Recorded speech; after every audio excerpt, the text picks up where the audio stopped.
Hai adik-adik, kembali lagi dengan Kak Rina di Online Class 101. Kali ini kita akan belajar kelas 6 tema 5, subtema 3, ayo belajar berwirausaha. Di pembelajaran 2 kita akan belajar matematika, PPKN, dan SBDP di halaman 31 sampai dengan 144.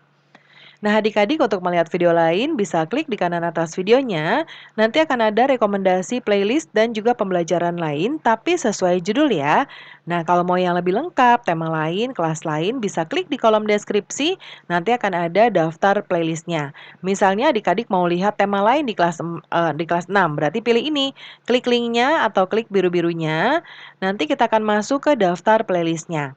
Misalnya adik-adik mau lihat kelas 6 tema 4, berarti pilih yang ini ya. Klik putar semua. Nanti di sebelah kanan akan ada daftar pembelajarannya. Ini dibuatnya berurutan, jadi adik-adik tinggal pilih aja mau lihat subtema berapa, pembelajaran berapa, dan juga halaman berapa. Nah, kata Lani ya ini, ingatkah kamu bahwa kreativitas menjadi modal utama dalam berwirausaha? Selain itu, diperlukan juga ketekunan dalam berwirausaha seperti kisah Man berikut ini. Kreativitas dan ketekunan adalah modal dalam melakukan wirausaha. Nah, judul teksnya adalah Gelang Benang Kreatif Mengisi Waktu Luang. Nah, ini boleh adik-adik baca. Jangan lupa dibaca di post atau dibaca dari buku adik-adik ya, karena kita akan membahas langsung ke soal dan jawabannya. Nah, ini dia ya. Jawab pertanyaan berikut berdasarkan bacaan. Yang nomor 1. Apa jenis usaha yang dilakukan Man dan teman-temannya untuk mengisi waktu luang mereka? Yaitu berjualan aneka warna gelang benang ya adik-adik ya. Lalu yang nomor 2, mengapa diperlukan kreativitas dan ketekunan dalam menjalankan usaha tersebut? Jelaskan secara singkat. Nah, kreativitas dan ketekunan diperlukan karena tidak mudah memanfaatkan barang sisa jika tidak memiliki kreativitas. Ketekunan juga diperlukan agar usaha tersebut bisa terus berjalan dan berkembang. Lalu nomor 3, apa manfaat usaha anak-anak tersebut bagi kehidupan mereka? Manfaatnya adalah untuk menambah uang jajan ya, bisa membeli perlengkapan sekolah sendiri dan juga meringankan ekonomi keluarga. Nomor 4, faktor-faktor apa yang mereka pertimbangkan saat melakukan usaha tersebut? Faktornya adalah harga dan bahan ya untuk menentukan nanti dijual berapa tentunya. Yang kelima, sikap apa yang bisa kamu pelajari dari usaha anak-anak tersebut adik-adik? Nah, sikap yang bisa kita pelajari adalah sikap kreatif, tekun, dan pandai memanfaatkan peluang. Nomor 6, bagaimana kamu menghargai hal yang dilakukan oleh setiap orang dalam cerita tersebut? Caranya adalah walaupun mereka masih anak-anak, mereka sudah bisa mencari uang dengan kreativitas dan ketekunan yang mereka miliki. Mereka juga bisa mengatur waktu antara usaha dan aktivitas lainnya ya. Nah, hal ini pun dapat menjadi contoh bagi siapapun. Nah, kata Udin ya, kita patut bersyukur pada Tuhan yang telah menciptakan manusia dengan beragam kemampuan, sehingga kita bisa saling melengkapi dalam memenuhi kebutuhan hidup. Kata Siti, kamu juga dapat belajar berwirausaha. Ayo kita belajar membuat kemasan produk yang menarik. Kali ini kita belajar cara membuat tabung dan kerucut.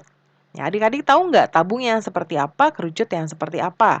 Nah, ini dia, ini yang disebut kerucut dan kebalik ya adik-adik ya. Nah, ini tabung, ya ini kerucut ya. Nah, tabung kerucut. Ini contohnya ada tabung kemasan keripik singkong. Nah, kalau yang kerucut biasanya adik-adik pasti tahu nih ya, es krim ya. Nah, apakah kamu pernah menemukan kemasan berbentuk tabung dan kerucut dalam kehidupan sehari-hari? Nah, pasti pernah ya. Yaitu kalau yang tabung tuh ada kaleng susu, kemudian kaleng sarden, wadah shuttlecock atau kok, dan panci. Lalu yang berbentuk kerucut ada es krim tadi Kak Rina bilang ya, dan juga biasanya kalau adik-adik beli kacang rebus itu bentuknya seperti itu juga ya, seperti kerucut. Nah, yuk kita cari tahu informasi lebih lanjut tentang tabung dan kerucut ya. Nah, tabung adalah silinder sering kita temui dalam kehidupan sehari-hari. Sifat-sifat tabung seperti ini ya. Dia punya alas seperti yang warna kuning ini di bagian bawah, dan yang atasnya disebut atap. berbentuk lingkaran, lalu memiliki 3 sisi yaitu tadi alas, atap, dan ininya, selimut namanya yang mengelilingi ya. Tabung tidak memiliki titik sudut, tabung memiliki 2 buah rusuk yaitu yang melingkari, atas dan alas dan atap ya. Nah, kemudian bagaimana cara menghitung volume tabung? Kita tentukan dulu jari-jari dasar lingkaran. Ya, kemudian, setelah itu menghitung, luas salah satu lingkaran. Ya, misalnya yang ini, yang alas atau yang atap. Nah, menggunakan rumus luas lingkaran ya, yaitu ya pi r kuadrat ya. Nah, kemudian A ini dari, dari alas ya adik-adik ya. Nah, kemudian masukkan jari-jari ke dalam rumus, jadinya A sama dengan pi kali 3 pangkat 2. Ya, 3 pangkat 2 itu 9, jadi pi kali 9. Nah, karena ukuran pi adalah 3,14 atau 22/7, maka kalau kita kalikan, jadi hasilnya adalah 3,14 kali 9, 28,26 cm persegi. Lalu kita cari tingginya. Gunakan penggaris untuk mengukur tingginya. Misalnya, tabung yang ini tadi 10 cm ya. Jadi, cara berikutnya untuk mencari volume tabung adalah, tadi kan luas alasnya 28,26 ya. Nah, sekarang volume tabung adalah luas alas salah satu lingkaran dikalikan dengan tinggi. Jadi volume tabung di samping adalah tadi 28,26 cm persegi dikali tingginya 10 cm. Hasilnya adalah 282,6 cm kubik. Nah, sekarang kita udah tahu ya cara menghitung volume tabung. Sekarang kita akan melihat sifat dan cara menghitung volume kerucut. Sifat kerucut mempunyai sebuah alas yang berbentuk lingkarannya seperti ini, lalu memiliki titik puncak yang ini ya di bagian atas dan memiliki selimutnya yang seperti ini. Dia bentuknya seperti lengkungan. Nah, untuk menghitung volume kerucut dengan mudah kita bisa ketahui jika tinggi dan jari-jari kerucut sudah diketahui. Ya, langkah menghitung volume kerucut. Ya, kita misalnya sudah tahu jari-jarinya yaitu 3 cm. Ya, lalu berarti kita nah, jika kamu tahu diameter, nah kalau ini jari-jari itu dari sini ke sini, kalau diameter itu dari sini ke sini. Kalau yang diketahuinya diameter berarti kita bagi 2 supaya kita bisa mendapatkan jari-jarinya. Ya. Nah, kalau belum tahu bisa kita ukur lewat penggaris ya. Ukurnya jangan ukur jari-jari tapi ukur diameternya dari ujung ke ujung. Baru dibagi 2. Nah, kemudian langkah kedua. Kita sudah tahu jari-jarinya, kita sekarang mau mencari luas lingkarannya dulu. Tadi rumus alasnya adalah pi r kuadrat. Ya, kita masukkan R-nya 3, jadinya pi r 3 kuadrat. Pi 3 kuadrat maksudnya ya, karena R-nya tadi sudah dimasukkan 3. Jadi 3,14 dikali 9 sama dengan 28,26 cm persegi. Lalu kita cari tingginya, misalnya dari gambar ini tingginya 10 cm. Ya, langkah keempat berarti kita akan kalikan luas lingkaran dengan tingginya. Ya, yaitu tadi 28,26 di sini dikali tingginya 10 cm. Hasilnya adalah 282,6 cm. Nah, kemudian langkah berikutnya adalah bagilah hasilnya dengan 3 untuk menemukan volume kerucut. Nah, ya jadinya 282,6 cm kubik per 3 atau dibagi 3 sama dengan 94,2 cm kubik. Jadi kesimpulannya volume kerucut adalah 1/3 luas alas kali tinggi, silinder atau tabung adalah luas alas kali tinggi. Nah, latihan ya adik-adik ya. Kita selesaikan soal-soal berikut. Yang nomor 1. Ini soal cerita ya. Sebuah kemasan cenderamata berbentuk tabung dengan tinggi 12 cm, diameternya adalah 6 cm. Hitung volume tabungnya. Nah, tingginya 12 cm, diameternya 6 cm ya. Yang ditanyakan adalah volumenya. Kemudian jawabannya adalah tadi rumus volumenya adalah luas alas kali tinggi. Ya, yaitu pi kali r kuadrat kali t ya. Nah, pi-nya 3,14 kali 3 pangkat 2 kali 12. Jadinya 3,14 kali 9 sama dengan dikali 12 sama dengan 339,12 cm. Yang nomor 2, sebuah kemasan makanan berbentuk kerucut. Tinggi kerucut tersebut adalah 15 cm. Jari-jari alas kerucut berukuran 3 cm. Hitunglah luas kerucut tersebut ya. Nah, ini dia diketahuinya tadi tingginya 15 cm, jari-jari alasnya 3 cm ya. Ditanyakannya tadi adalah luas kerucut. Nah, kita cari garis pelukis terlebih dahulu dengan menggunakan Pitagoras, ya, yaitu garis pelukis rumusnya S, karena kita baru mengetahui ini nih, ya, 15 cm. Ini tingginya. Nah, adik-adik sebelum Karina lanjut, ini ternyata dihitungnya luas kerucut ya. Nah, nanti coba tanyakan kepada Bapak Ibu guru yang ditanya luaskah atau volume. Ya, nah Karina nanti sediakan keduanya jawabannya. Adik-adik tanya dulu, pastikan ini luas atau volume ya, karena kan kita lagi bahas volume ya. Nah, sekarang kalau yang ditanyakan tadi luas kerucut. Kita cari dulu, nah ini makanya agak sulit. Cari dulu garis pelukisnya dengan menggunakan Pitagoras. Nah, garis pelukis atau S ya, kita carinya dengan kita akar jari-jari kali jari-jari ditambah tinggi kali tinggi. Berarti akar R kuadrat ditambah T kuadrat. Yaitu kita masukkan ya, tadi jari-jarinya atau R-nya 3, kemudian tinggi atau T-nya 15. Nah, 3 pangkat 2 adalah 9, 15 pangkat 2 adalah 225. Ya, nah ini tuh, nah garisnya ke sini ya, akarnya sampai sini, ya. Nah, akarnya sampai sini. Nah, kemudian berarti 9 tambah 225 sama dengan 334. Nah, akar 334 adalah 18,28 cm. Nah, kita sudah dapat S ya. Sekarang luas kerucutnya berapa? Nah, ini luas kerucutnya adalah luas alas tambah luas selimut. Selimut tuh tadi yang ini ya, yang sisinya. Kemudian rumus luas alas adalah pi r kuadrat, luas selimut pi kali r kali s. Ya, kita masukkan pi-nya 3,14, kemudian r-nya 3 kuadrat.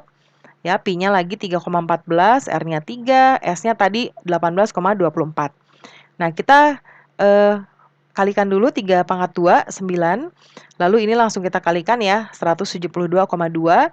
Dan ini kita kalikan 28,26 tambah 172,2 hasilnya 200,46 cm persegi. Nah, itu kalau ditanyanya luas. Nah, kalau soalnya salah bahwa ternyata pertanyaannya adalah volume kerucut, maka jawabannya adalah berikut ya. Rumusnya tadi ingat, pi r kuadrat kali T kali 1/3. Nah, ini tuh sebenarnya rumus luas alas ya. Kemudian berarti kita masukkan pi-nya 3,14, 3 pangkat 2, tingginya 15 kali 1/3. Ya, 3 pangkat 2, 9. Kemudian kita kalikan ini semuanya 423,9 dikali 1/3, yaitu 141,3 cm kubik. Itu kalau ditanya volume ya. Berikutnya nomor 3. Perhatikan kemasan berikut, ada 2 bangun di sini, yaitu tabung dan kerucut. Nah, yang ditanya volumenya. Nah, kan kita lagi bahas volume terus ya adik-adik ya. Nah, diketahui tinggi tabungnya 12 cm, diameter tabung dan kerucut adalah 14 cm. Tinggi kerucut berarti 18 kurang 12, yaitu 6. Ya, hitunglah volumenya. Kita hitung satu-satu dulu, boleh digabung sebetulnya, tapi Karina mau satu-satu dulu nih, ya. Volume tabung Karina buat kodenya VA, ya. Kemudian karena ini Karina buat bangun A, ini bangun B. Ya, pi r kuadrat kali T, 22/7 ya, sebetulnya bebas ini kalau mau buat pi boleh 3,14 atau 22/7 ya. Nah, ini tuh 7 pangkat 2 ya adik-adik. Nah, Karina ralat dulu ya. Ini pangkat 2. Nah, seperti ini. Ya, 22/7 kali 7 pangkat 2 kali 12 ya. Nih Karina pakai pi-nya 22/7 supaya nanti bisa lebih sederhana. Nah, langsung aja ini kita kalikan 7 kali 7 49, baru langsung kita kalikan semua, hasilnya adalah 1848 cm kubik. Lalu yang kerucut, Karina sebut volume B. Pi r kuadrat kali T kali 1/3. Langsung masukkan rumusnya ya. Pi-nya 22/7, lalu ini juga 7 pangkat 2. Nah, Karina benerin lagi nih adik-adik ya. Nah, ini tuh pangkat 2. Nah, seperti ini ya. Lalu 7 pangkat 2-nya kita kalikan 49, 18 kurang 12, 6. Nah, langsung kita kalikan semuanya hasilnya 308 cm kubik. Kita tambahkan semuanya, jadi volume total atau VT-nya adalah volume A ditambah volume B, yaitu 1848 tambah 308, yaitu 2156. Nomor 4, buatlah soal tentang volume tabung dan kerucut. Tukarlah soal tersebut dengan teman, minta temanmu menyelesaikan soal tersebut. Contoh dari Karina. Edo meletakkan topi ulang tahunnya di atas kaleng susu. Kaleng susu tersebut memiliki diameter 21 cm dan tinggi 20 cm. Sedangkan topi ulang tahun memiliki diameter 14 cm dengan tinggi 12 cm. Hitunglah jumlah kedua volume tersebut. Nah, ini ya. Lalu berikutnya adik-adik kita lihat kamu telah mengetahui sifat-sifat tabung dan kerucut. Kamu akan membuat kemasan produk berbentuk tabung dan kerucut. Setelah itu kamu akan menghias kemasan tersebut sebagai embalase. Kamu tahu nggak embalase? Nah, embalase adalah reklame pada kemasan produk yang berisi pesan-pesan grafis yang menarik untuk konsumen. Nah, kita amati, nanti adik-adik amati kemasan produk yang disediakan oleh Bapak Ibu Guru ya. Nah, jelaskan kamu menemukan gambar apa. Nah, nanti disesuaikan ya dengan gambar dari Bapak Ibu Guru. Lalu apa yang kamu apakah kamu menemukan tulisan? Nah, disesuaikan ya. Apa yang membuat kemasan tersebut menarik? Nah, itu juga dijelaskan. Nah, kemudian berikutnya, sekarang kamu akan membuat kemasan produk beserta embalase ya. Buat kemasan berbentuk tabung atau kerucut. Boleh pilih salah satu menggunakan kertas A4 adik-adik sebanyak 2 lembar. Nah, ukurannya boleh adik-adik tentukan sendiri ya. Jaring-jaring tabung dan kerucut bisa membantu adik-adik membuat kemasan. Seperti ini. Nah, ini adalah jaring-jaring tabung ya, seperti ini. Jadi buat bunderan ya 2 dan persegi panjang. Lalu kalau kerucut seperti ini, ya ini selimutnya dan ini alasnya. Nah, setelah adik-adik membuat jaring-jaring, buat hiasan di luar selimutnya ya, yang merupakan ciri khas produknya. Nah, pembelajaran kita sudah selesai ya adik-adik. Terima kasih sudah menonton sampai akhir. Mohon dimaafkan apabila ada kesalahan dalam perkataan maupun dalam materi yang diberikan. Sampai jumpa di pembelajaran berikutnya.